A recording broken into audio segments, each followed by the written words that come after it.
Ооба, жер бетинде эч ким эч нерсе түбөлүк эмес. Силерге оор тийди. Бирок Кудай кааласа, ирденип кетесиңер. Көп эле минтип ыйлай берүүгө болбойт. Көз жашыңар атаңардын кабырына кирип, андан кийин сыз жерде жата турган болот. Кечке маал шаардан эки агам менен эжем келди.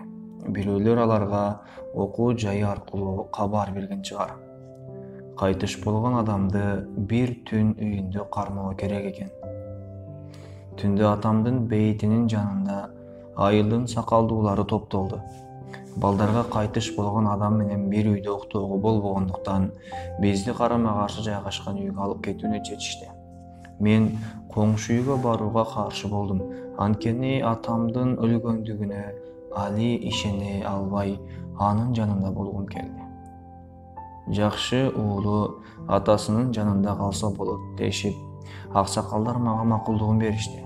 Көзүм илинип кетпесин деп коркуп, түнү бою атамдын жанында отурдум. Күтүүсүз жерден ал терең дем алды. Атам тирүү, карагыла, ал дем алды, атам өлгөн жок деп кыйкырып ордумдан атып турдум. Барып бетинен сыладым. Мен мурда бир окуяны уккан элем. Бирөөнү кайтыш болду деп атышса, анын жүрөгү аз убакытка гана токтоптур. Ал адам өзүнө келип ордунан турганда баары таң калган экен. Мүмкүн биздин атабыз дагы өлбөгөн чыгар. Чоңдору чочулай башташты. Бала чарчады, уктап эс алсын, деди бирөөсү. Эртең менен коңшунун үйүндө ойгондум. Айылда баардыгы атамды агай дешчү. Негизи өзүнөн улуу эр адамды ушинтип аташат.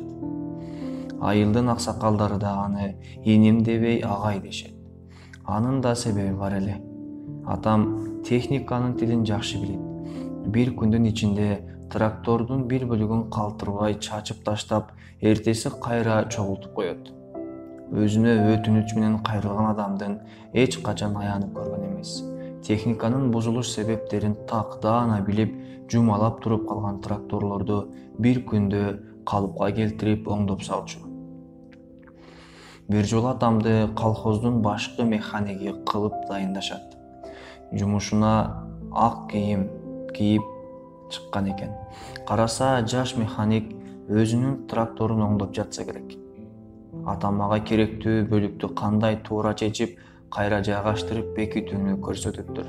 Түштөн кийин келип, ал адамды караса, ал дагы эле оңдоп бүтө албай отурган экен. Атам чыдап тура албай, өзү киришип калыбына келтирип коет. Жумуштан баардык жери кара май болуп келген экен. Эртеси күнү колхоздун төрагасына барып, мага тракторумду кайтарып бергилечи, башкаларга үйрөткөнчө өзүм жумуш иштегеним артык деген экен. Мына ушундай карапайым жана элпектиги үчүн айылдаштар аны агай деп калышкан. Атамды үйдөн чыгарды. Жаназага келген көчө толо элди көрүп, атамдын кайра үйгө кайтпастыгы акылыма жеткендей болду. Биз эми анын үнүн уга албайбыз. Уйкудан турчу кез келди балам, деп мени эми эч ким ойготпойт. Классташтарымдын арасында атам алып берген жаңы кийимдери менен да мактана албайм. Ким бизди токойго жемиш терүүгө алып барат? Сөөктү сыртка алып чыга баштаганда Зульфира ичке үнү менен атамды алып кетпегилечи, аны үйгө калтыргылачы деп чырылдап ыйлады. Алия да жашын токтото албай, менин жашагым келбейт. Атасыз эми кандай күн көрөбүз деди. Ал бизди таштап кетпейм, силер чоңойгунча жүрөм деди элего, деп ал суда ыйлады. Бейит башында молдо Куран окуп дуба багыштады. Андан соң маркумду терең казылган чуңкурга алып келди. Атаңарды акыркы ирет бир көрүп калгыла деп молдо бизди чакырды. Ар дайым ушундай мээримдүү, ынтымактуу болгула. Тирүүлөргө тиричиликти улантуу керек. Көп ыйлаганга болбойт, антпесе атаңардын да жаны кыйналат деп бизди соорутуп жатты. Мен акыркы ирет атамдын кабырын карадым. Акыркы жолу. Анын жансыз денесин казылган көргө акырындап түшүрдү.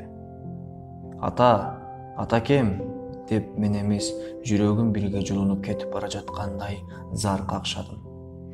Бизге ууч топурак алып, кабырга таштообузду буйруду. Атамды топуракка көмбөгүлөчү. Зульфира жигиттерге жүгүрүп барып, күрөктөрүн тартып алмакчы болуп жүрөт. Өтүнөм, керек эмес, кеткиле, силер жаман адамсыңар.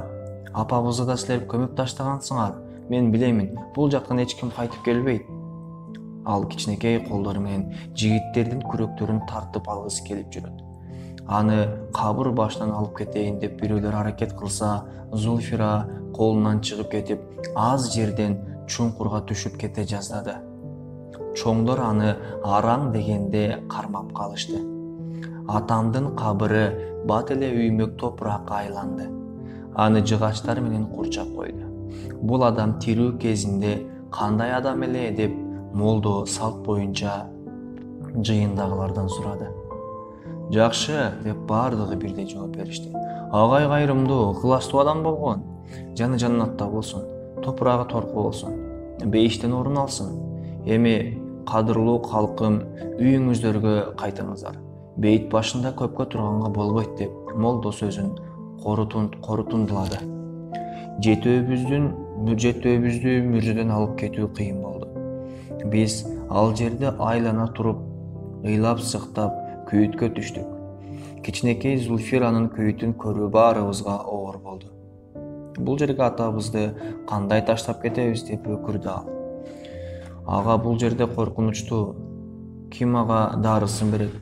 Мен аны бул жерде таштабаймын. Кана, аны үйгө алып кетелик. Биз атасыз кантип өмүр сүрөбүз? Биз кабыр башында көпкө турдук. Мен жаңы үйүлгөн топуракты жата калып кучактап, болгон үнүм менен «Атакебай, мен сени өтө жакшы көрөм. Элимде сенден артык ардактуу жан жок» деп зар какшагым келди. Бирок ал менин кеч айтылган жүрөк сөзүмдү баары бир укпайт. Мурун тиричилиги кайнап жаткан биздин үйүбүз бирөөнөн бошоп тыптынч болуп калды. Сыналгы да, шкафтагы кооз идиштер да көңүлсүз абалды өзгөртө алган жок. Мен атама терип келген бай чечекейлер да куурап калды. Атамды жерге берген соң аны үйдө эскерүү үчүн адамдар да келишти. Аялдар дасторкон жайып, бардыгын эскерүү үчүн чакырышты. Эми дасторконго отуралы деп жатканда үйгө бир милиционер менен 2 бейтааныш аял кирип келди. Милиционер улуу эжемди өзүнө чакырып алып, кулагына бирдемелерди шыбырап жатты. Ага эмне айтканын билбеймин, бирок эжемдин бети кубарып кетти.